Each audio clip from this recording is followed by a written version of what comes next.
First of all, greetings. Let me introduce myself first. My name is Ramaya Mutiala, President and CEO of Indian Organization for Rare Diseases. I will make few introductory remarks about today's webinar. Uh, First of all, welcome Dr. Rigor Craig, Mrs. Aparna, Mr. Bhavan, Dr. Agrawal, Dr. Benham, Dr. Ramappa, Mr. Sikri, and attendees mostly from India. There are speakers from outside and also some participants from outside the country. Now, philosophically speaking, life can be unfair and unjust, but it is not unchangeable if you determine to change it. 16 years ago, we knew things were not right for rare disease patients in India, but we dreamed that it could be better after my generation, if not in my generation. Nevertheless, here we are. Beyond doubt, today's webinar is one of the momentous events in our history, as you can see from the participants and speakers list. Further, this event fondly reminds us the enthusiasm generated at the first international conference in 2015 on raising the awareness of rare diseases, where former President of India, Dr. Abdul Kalam, delivered the inaugural address.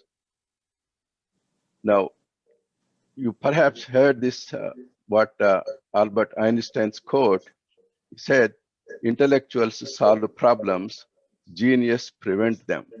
Very relevant quote for today's topic, that is prevention. Its significance is assumed as India's estimated rare disease population is about 90 million. For the last 16 years, IORD, that's our organization, is partnering with the government, patient organizations, healthcare providers, and other stakeholders striving for advocacy measures to press for equal rights to rare disease patients.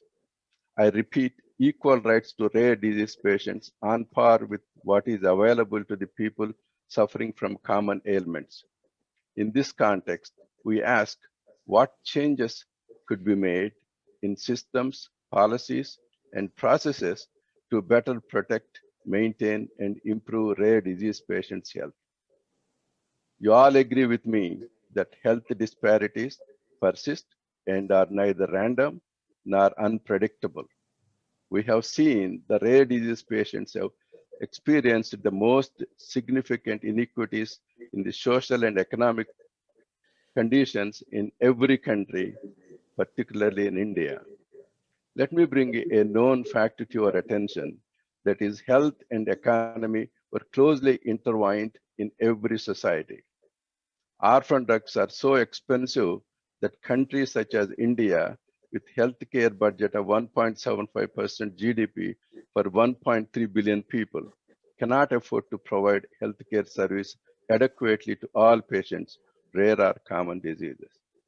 It would be wise for both the governments and individuals to consider that health is an investment rather than expense. It is gratifying to note just yesterday, the Union Finance Minister Nirmala Sitharaman announced that the Indian health budget is doubled. Maybe she knew that we might ask some of it. Most discoveries of orphan drugs occur outside India. According to NIH NCAT's director, Dr. Christopher Austin, getting therapies for all 7,000 rare diseases takes several centuries. We cannot afford to wait any longer, and particularly that long. New technologies such as CRISPR-R, gene, stem cell therapy, etc., are pursued successfully in several countries, including India. Although promising, they would take long time while these technologies are made available and affordable to the masses. Today, many rare disease patients have difficulty finding doctors to treat their condition. They are suffering. Meanwhile, we do what we have to so that we can do what we want to do. We argue that a parallel effort should be made to address long-term solutions for the present day problem. A creative solution is prevention of rare diseases. We understand it is a slow process, but ideal for any country and particularly to the less resourceful countries. One might pessimistically claim that rare diseases are genetic, therefore they cannot be preventable. However, over 3,000 conditions are monogenic disorders. Geneticists tell me they are preventable. All may not be at one time, but one at a time is possible. First, the pre, uh, prevention programs, we propose to select a few diseases based on the available knowledge or with the advice of disease experts. In Gujarat, India, a significant progress is made in preventing sickle cell disease by the program initiated by Prime Minister Modi when he was the Chief Minister of Gujarat. This type of programs could serve as a model in other countries and for other diseases as well. For example, to the lysosomal storage disorder such as Pompe or Gaucher disease, neurological disease such as SMA or SMD, and blood disorder, hemophilia, metabolic disorder, Wilson disease, and so on and so forth. Second, in the government's health mission, prevention programs such as finding families with a genetic disorder, early counseling, incentivizing the preventive methods should become a priority. Then the challenge is to recognize rare disease prevention programs from other public health programs. It is now doable as the union budget for this year focus on three areas: prevention, curative, and well-being. For the first time, the term prevention is mentioned in the union budget. This is very encouraging.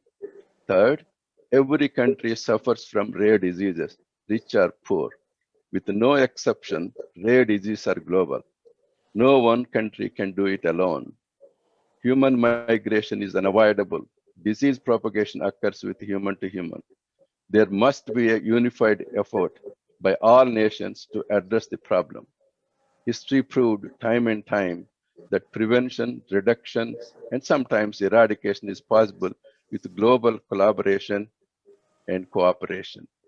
Now, a much broadly speaking, I bring to your attention another vital concept, namely One Health. It is an approach to designing and implementing programs, policies, legislation, and research to achieve better public health outcomes. It is a collaborative, multi-sectorial, and transdisciplinary approach working at all levels, regional, national, and global levels, recognizing the interconnections between the people, animals, plants, and their shared environment. Please make a note, the health matters for all individuals, societies, and to the global economy. Now, India has the obligation not only to herself, but also to the world. India, a signatory member of United Nations, has agreed to work towards universal health coverage by 2030 as part of Sustainable Development Goals. Universal health coverage is a political choice. Without the inclusion of rare diseases, universal health coverage is incomplete. Let me repeat, universal health coverage is incomplete without the inclusion of rare diseases. Now, let me emphasize, universal health coverage includes the full range of health services that include access to essential medicines, diagnosis, treatment, prevention, and host of other issues. We are already addressing some of these issues. Last August, with the support of Drug Control General of India and 5 major Indian pharma organizations, together we highlighted the importance of having a national list of essential medicines for rare disease. Further, orphan drugs are included in the production-linked incentives granted to the pharma industry by Indian government to counter the import restrictions due to COVID pandemic and to boost exports. Now it is the time to create and execute prevention strategies for rare diseases. Individual investments in self-care and preventive health lower the spending on curative care. Every stakeholder, government, industry, academia, research, patients, etc., has a role in it. Now, if we agree prevention is better than cure, a saying a stitch in time saves the nine applies. The time is running out. It must begin sometime. I ask, why not now? It is hoped that today's webinar would bring out the strategies, opportunities, and global collaboration in preventing or slowing down the spread of rare diseases. Look at what COVID-19 pandemic did for global collaborations in just 1 year. We should not wait for another pandemic to solve an age-old common problem that affects more than 300 million people worldwide suffering from India. That's the message I want to share with you. With this,